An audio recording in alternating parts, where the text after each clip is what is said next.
Welcome back into the Sports Source, this segment of our show, brought to you by Madisonville Marine. You know, it's going to be 60 degrees out there today, which means it's a perfect day to get out and then get back in. Over at the Knoxville Convention Center, check out, the winter weather is hopefully going to be out the door.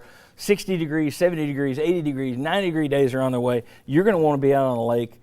Get down to the boat show at the Knoxville Convention Center today. You will find more than 30 boats at Madisonville Marine Station by themselves. 30 they've brought up here. Madisonville Marine's a group to look for. Get over to the Knoxville Convention Center the last day of the boat show today.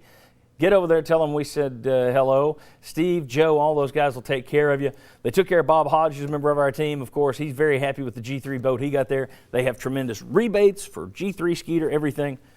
Get down to the boat show. Last chance today, Knoxville Convention Center. All right, want to welcome the next panelist in. Way down yonder is Jimmy Hyams, who, of course, is the host of Sports Talk on Sports Radio WNEML, Monday through Friday. Thanks for joining us. Thank you, John. After an 8-year investigation into the Syracuse program, and I don't care how bad the violations are, that's ridiculous. If you sick the NCAA on a campus for 8 years, any campus, Lord knows what they're going to find. You look 8 years, you're going to find some stuff. And at Syracuse, they did. They found all kinds of stuff on Jim Boeheim and his program. Boeheim was handed a 9-game suspension. They accepted a postseason ban this year that was self-imposed. And then the biggie is Syracuse was stripped of 12 scholarships over the next 4 years. So if they get these one-and-done guys, good luck replacing them. Everybody's saying, oh, they'll continue to be fine. That's a team. You take 12 scholarships away over 4 years. Now, here's the thing. It's very hard to read from one case to another. We know that, with the exception of don't lie to the NCAA. That one usually gets a show cause, or at least it did pre-Miami.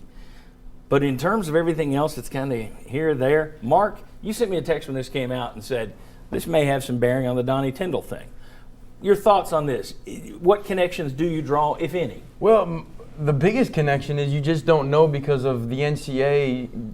There's no system in place that gives any consistency of how and why they make their decisions. You mentioned if they lie to them, obviously with Coach Pearl, Jim Tressel, those that lied to the NCAA, they were given the show cause. But other than that, you basically they take their punishment, put them in a hat and pull it out, and there they come with it, and they just go with it. For me, it's unknown. I think if you go apples to apples, it would be a good thing for Coach Tyndall because it was 10 years of violations and he got a 9-game suspension. Now, one of the things that's interesting is the NCAA now has a harsher penalty code, but within that code, you still don't know what they're going to do, which speaks to your point. But they have a harsher code now, and they hit Boeheim based on the lesser code, because the investigation started back when that code was in place. Jimmy, I'll ask you, do you read anything into this Syracuse situation and Jim Boeheim in terms of the fact that he gets a 9-game suspension, there are some scholarships stripped from him? Do you read anything into that if Tyndall gets hit with a 2-time offender charge? Here's what makes it tough, and it's something that you mentioned. They were going under the previous rules with Boeheim. And also and Mark was talking about precedent with NCAA. The reason it's hard to set precedent with them is you have different people on the infractions committee. The infractions committee 3 or 4 years ago is made up of a different group right now, which is why I've always said they need to hire full-time people to do this. It's ridiculous to take 8 years. The thing with Boeheim getting a suspension makes me think that might be more in line with what Tyndall gets, but they may be looking at, okay, we're holding you accountable for everything under your watch. So I do believe this. If Donnie Tyndall gets a suspension, he's still going to be Tennessee's coach. If he gets a show cause, he won't be. Yeah. But it really is hard to predict what this Committee on Infractions is going to do. And you would hope, if you're Tennessee, the last thing you need, you're already dealing with Donnie Tyndall, because this thing's just hanging out there, he's having to recruit under this mess. And the thing is, anybody saying, why is the NCAA dragging their feet on Southern Miss? They just took 8 years on Syracuse. Trust me, they're in no rush on Southern Miss. He's having to recruit under this cloud. If they come back and say, okay, you were the coach at Southern Miss and Morehead State, we're hitting you personally with scholarship reductions, which they could do. They could do anything. What does Tennessee do then? I mean, that's another – the last thing you need is more scholarship reductions at Tennessee. Your thoughts on that, Houston. I'll come back to you, Don. Here's my, you wonder how long it's going to take, because that one did take so long, and how that will go into the next season if you're Donnie Tyndall. I don't think anything will follow Donnie in terms of punishment of the program. It'll just be Donnie's punishment. That's what we're most concerned with here. We don't really care what they do to Southern Miss. We're more concerned with what they do with UT. Certainly. And that's only what they do to Donnie Tyndall. Now, what they did to Jim Boeheim, and it's not really 8 years of cheating. It's just took 8 years to get that investigation solved. How long is this going to take? That's our big question. If it stretches that next season, Coach, it does affect recruiting. Oh, no question about it. I mean, right now, Donnie Tyndall and his recruiting is certainly, under the hat. They're really going to struggle, to get kids to believe, that everything's going to be okay here at the University of Tennessee. But I've always taken the high road with regards to Donnie Tyndall and what this is all about, because I have not seen that one allegation that says that Donnie Tyndall has been pinned to whatever allegations or whatever problems they have at Southern Miss. Until they prove that he is directly responsible, I don't know that you can look at somebody and say that he's guilty of anything. No, I don't think we are saying he's guilty of anything, but I think we are acknowledging the situation. The NCAA is investigating the second program that he has been a coach of, and if it comes back, and he's basically, 2 guys have left the program that were his assistants at Southern Miss that came here. I don't think they really left because of family reasons or whatever they claim. So I think you do have to take into consideration, if the NCAA finds something, what they wind up doing. So that's all we're discussing here. Nobody's rendering him guilty yet at Southern Miss. You're right. They can't.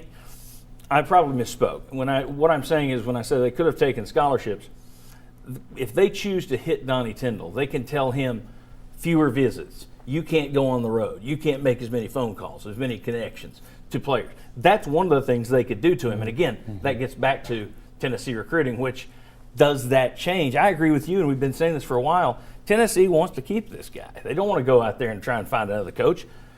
And if it's anything short of a show cause ban or something seriously academically related, I think they keep him. But what if the NCAA says, okay, now it's a suspension and there are recruiting sanctions on Tyndall himself? Do you change your tune at all? Well, here's my thing with it. If you believe Coach Tyndall is a really good coach, and he's a good floor coach, he's good for your community, good with your kids, well, in regards to the recruiting side of it, if you bring in a new coach, it's going to take a year or two to get that recruiting base started again, and now you're hiring a new guy that you don't necessarily know, is he a good coach or not? And so you ride with Donnie Tyndall because if you believe he's a good coach, even if there are some minor recruiting setbacks. And I think it's even harder to find a good coach to replace Tyndall if there are going to be scholarship sanctions against Tennessee. So Which I don't think there would be Tennessee, but yeah, it would be Tyndall. Carrying with Tyndall, I've got you. Yeah. But I just think that if you hire a new coach, I think you're setting your program back. Yeah. As Mark said, you don't know if you're going to get a good one. You think you've got a good coach here. You're not really sure exactly how good a recruiter he is because of the NCAA cloud. But if I'm Tennessee, I'm going to err on the side of trying to keep him if I can, if the penalties aren't too severe. Don, I'll give you 15 seconds. Eddie Sutton was a great basketball coach at the University of Kentucky, but they caught Kentucky, an assistant coach, shipping money to players. Right. How much did it set Kentucky back through the years of recruiting? I just think that, these things kind of come home to roost. They're a short-term thing. I think whatever is going on probably will be a short-term thing, and I'm very hopeful that that Donnie Tyndall is able to survive this. I hope that he's not guilty of this. There's a lot of circumstances that we don't know about. Until we know really what happened, we can't say that anything will happen to the University of Tennessee.